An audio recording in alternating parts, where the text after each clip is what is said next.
माननीय प्रधानमंत्री महोदय,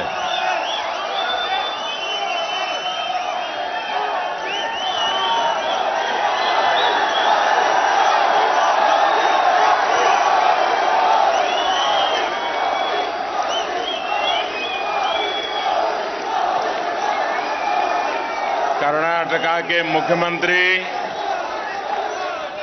श्री बसवराज बोम्मई जी, मंत्री परिषद में मेरे साथी प्रहलाद जोशी जी, संसद में हमारे वरिष्ठ साथी डॉक्टर वीरेंद्र हेगड़े जी, परम पूज्य स्वामी निर्मलानंद नाथ स्वामी जी, परम पूज्य श्री श्री शिवरात्रि देशिक केंद्र स्वामी जी, श्री श्री विश्व प्रसन्न तीर्थ स्वामी जी, श्री श्री नंजावजा स्वामी जी, श्री श्री शिवमूर्ति शिवाचार्य स्वामी जी, केंद्रीय मंत्रिमंडल के मेरे सभी सहयोगीगण, सांसदगण, भाई सीटी रवि जी, दिल्ली कर्नाटका संघ के सभी सदस्यगण, देवी और सज्जनों, सबसे पहले तो मैं आप सभी का स्वागत करता हूं, अभिनंदन करता हूं। आज दिल्ली कर्नाटका संघ एल्लादुरु इरु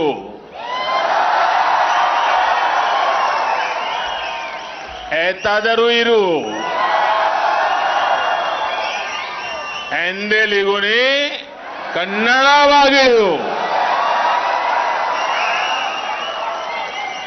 ऐसी गौरवशाली विरासत को आगे बढ़ा रहे हैं। दिल्ली कर्नाटका संघ के 75 वर्षों का यह उत्सव ऐसे समय में हो रहा है जब देश भी आजादी के 75 वर्ष का अमृत महोत्सव मना रहा है। जब हम 75 वर्ष पहले की परिस्थितियों को देखते हैं, उनका आकलन करते हैं, तो हमें इस प्रयास में भारत की अमर आत्मा के दर्शन होते हैं। दिल्ली कर्नाटका संघ का गठन दिखता है कि आजादी के उस प्रथम पहर में किस तरह लोग देश को मजबूत करने के मिशन में जुट गए थे। मुझे खुशी है कि आज आजादी के अमृत काल के पहले प्रहर में भी देश की वो ऊर्जा, वो समर्पण आज उतना ही जीवंत नजर आता है। मैं इस अवसर पर इस संघ का सपना देखने वाली, इसे साकार करने वाली सभी महान विभूतियों को नमन करता हूं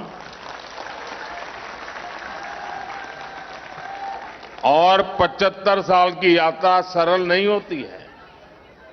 अनेक उतार चढ़ाव आते हैं, अनेक लोगों को साथ लेकर के चलना पड़ता है।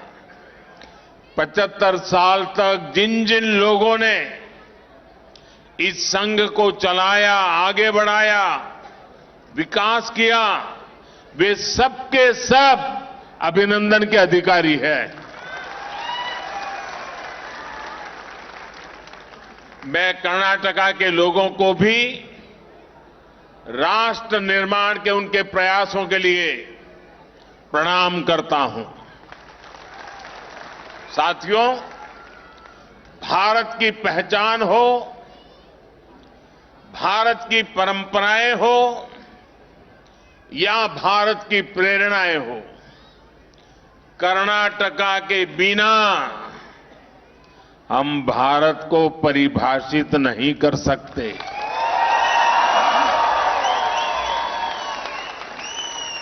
पौराणिक काल से भारत में कर्नाटका की भूमिका तो हनुमान की रही है।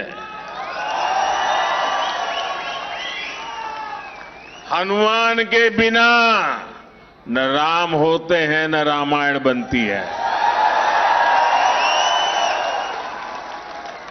युग परिवर्तन का कोई मिशन अगर अयोध्या से शुरू होकर रामेश्वरम जाता है तो उसको ताकत कर्नाटका में ही मिलती है।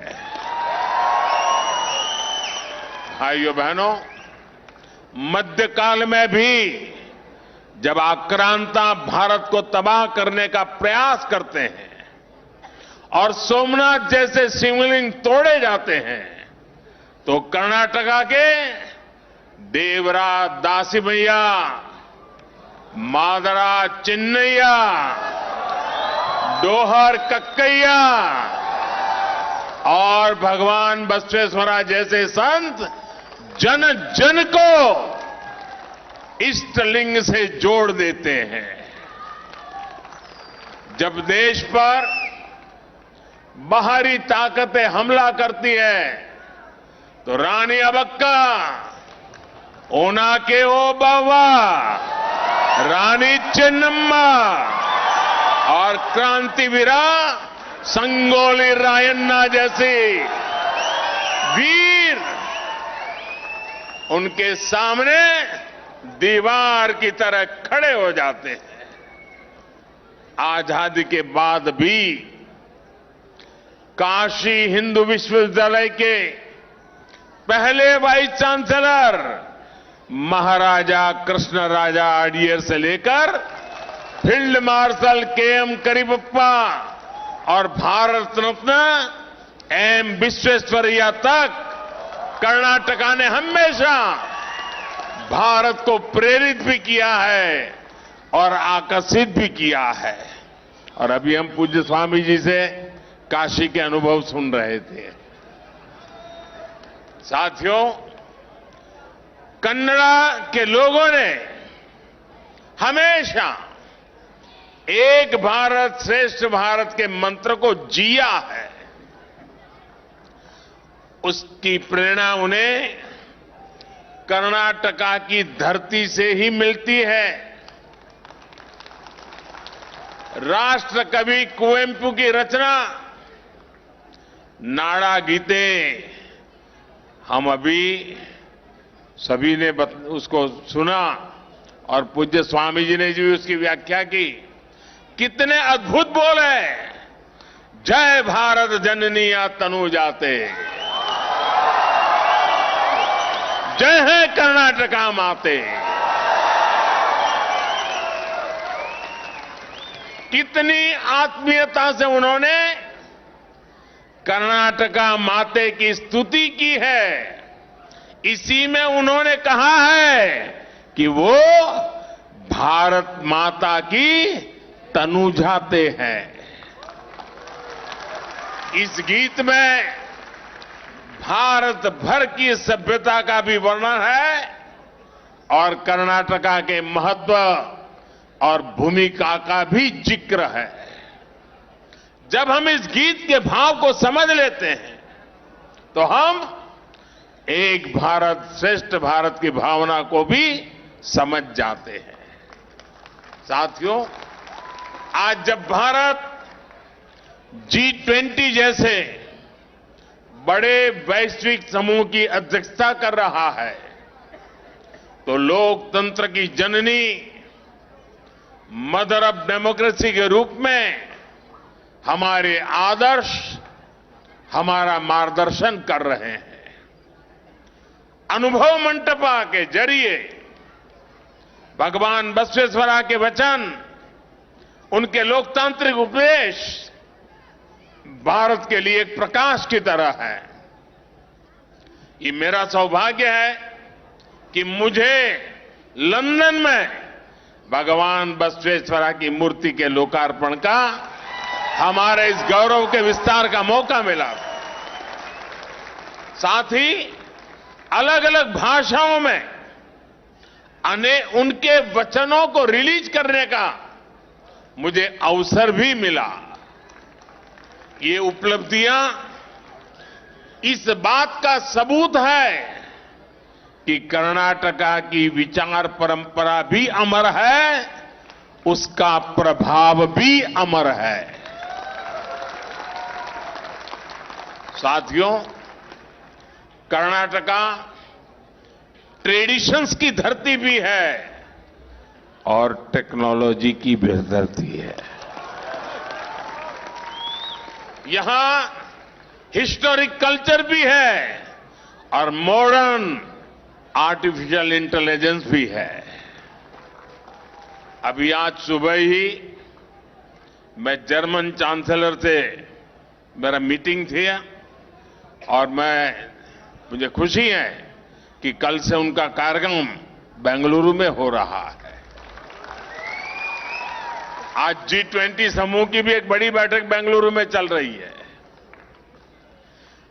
साथियों, मैं किसी भी राष्ट्राध्यक्ष से मिलता हूं तो मेरा प्रयास होता है कि वो प्राचीन और आधुनिक भारत की दोनों तस्वीरें देखे। ट्रेडिशन और टेक्नोलॉजी, यही आज नए भारत का टेम्परामेंट भी है। आज देश विकास और विरासत को, प्रोग्रेस और परंपराओं को एक साथ लेकर आगे बढ़ रहा है।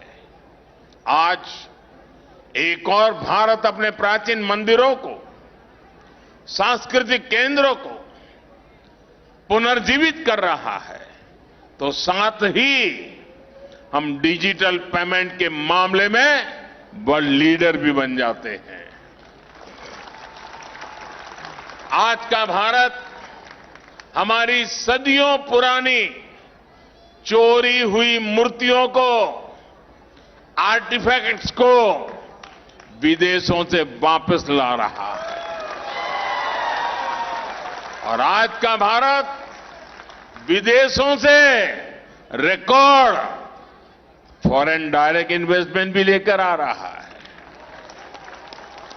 यही नए भारत का वो विकास पथ है जो हमें विकसित भारत के लक्ष्य तक लेकर जाएगा। साथियों, आज देश के लिए और कर्नाटका की सरकार के लिए कर्नाटका का विकास एक सर्वोच्च प्राथमिकता है। पहले एक समय ऐसा भी था जब कर्नाटका में सरकार बनाकर लोग यहां के पैसे को बाहर ले जाते थे, लेकिन आज देश का पैसा, देश के संसाधन कर्नाटका के विकास के लिए ईमानदारी से समर्पित किए जाते हैं। आप देखिए, 2009 से 2014 के बीच केंद्र की तरफ से कर्नाटका राज्य को सालाना 11,000 करोड़ रुपए दिए जाते थे एवरी ईयर, जबकि हमारी सरकार में 2019 से 2023 के बीच अब तक केंद्र की ओर से 30,000 करोड़ रुपए भेजे गए हैं। 2009 से 2014 के बीच कर्नाटका में रेल परियोजनाओं के लिए कुल मिलाकर 4,000 करोड़ रुपए से भी कम खर्च किए गए, और एक रेल मंत्री तो कर्नाटका के ही थे। 4,000 करोड़, यानी 5 साल में 4,000 करोड़ रुपए से भी कम। जबकि हमारी सरकार ने इसी बार के बजट में कर्नाटका के रेल इंफ्रास्ट्रक्चर के लिए करीब 7,000 करोड़ रुपए दिए हैं। इस वर्ष की बात कर रहा हूं मैं। नेशनल हाईवेज के लिए भी पिछली सरकार के 5 वर्षों में कुल मिलाकर 6,000 करोड़ रुपए कर्नाटका के लिए दिए गए, लेकिन इन 9 वर्षों में हमारी सरकार ने हर वर्ष 5,000 करोड़ का निवेश कर्नाटका में किया गया। कहां 5 साल में 6,000 करोड़, कहां हर साल 5,000 करोड़। साथियों, हमारी सरकार द्वारा लंबे समय से चली आ रही अपर भद्रा प्रोजेक्ट की मांग को भी पूरा किया जा रहा है। इससे तुमकुरू, चिकमंगलूर, चित्रदुर्ग और दावणगेरे सहित सेंट्रल कर्नाटका के बड़े सूखा प्रभावित क्षेत्र को लाभ होने वाला है, मेरे किसानों का कल्याण होने वाला है। ये विकास की नई रफ्तार कर्नाटका की तस्वीर को तेजी से बदल रही है। आप में से जो लोग दिल्ली में रह रहे हैं, लंबे समय से अपने गांव नहीं गए हैं, आप जब वहां जाएंगे तो आपको आश्चर्य भी होगा, गर्व भी होगा। साथियों, दिल्ली कर्नाटका संघ के 75 वर्षों में उन्नति, उपलब्धि और ज्ञान के उत्कर्ष के कई महत्वपूर्ण क्षण हमारे सामने आए हैं। अब अगले 25 वर्ष और भी महत्व के हैं।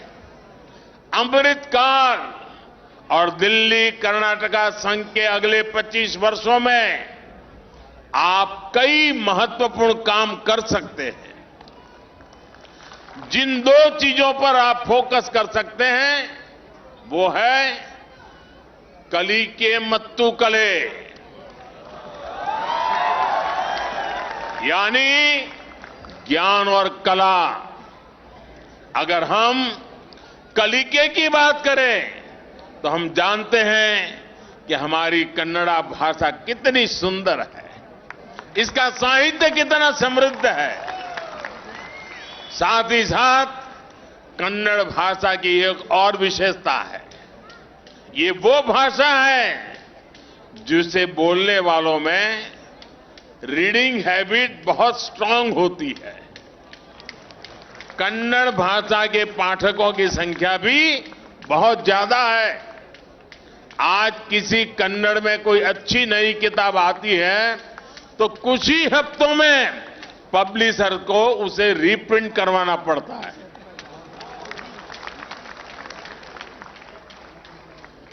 और भाषाओं को ऐसा सौभाग्य नहीं है जो कर्नाटका में है। आप में से दिल्ली में रहने वाले साथी जानते होंगे कि अपने मूल राज्य से बाहर रहने वाली नई पीढ़ी के लिए भाषा की कठिनाइयां कितनी बढ़ जाती है। इसलिए चाहे जगतगुरु बसवेश्वर के वचन हो या फिर हरिदास के गीत, चाहे कुमार व्यास द्वारा लिखित महाभारत का संस्करण हो या फिर कुवेंपु का लिखा रामायण दर्शनम, इस विशाल धरोहर को अगली पीढ़ी तक पहुंचाना बहुत जरूरी है।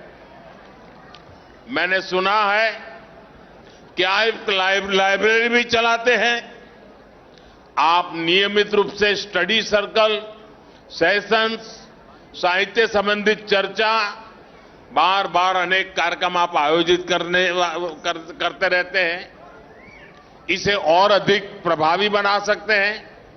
इससे आप दिल्ली के कन्नड़ी गांव के बच्चों को कन्नड़ में पढ़ने की आदत विकसित करने में मदद कर सकते हैं। इस तरह की प्रयासों से कली के यानी ज्ञान का जो प्रसार होगा वो दिल्ली के कन्नड़ लोगों के साथ साथ दूसरों को भी प्रभावित करेगा। कन्नड़ा कलियरी यानी कन्नड़ सीखना और कन्नड़ा कलिसिरी यानी कन्नड़ सिखाना, दोनों में मदद होगी। साथियों, कलिके के साथ कले यानी आर्ट के क्षेत्र में भी कर्नाटका ने बहुत असाधारण उपलब्धियां हासिल की है। मैं आभारी हूं इस कार्यक्रम में इतने कम समय में मुझे पूरे कर्नाटक के कल्चरल को इसकी यात्रा करने का मौका मिल गया। Karnataka classical art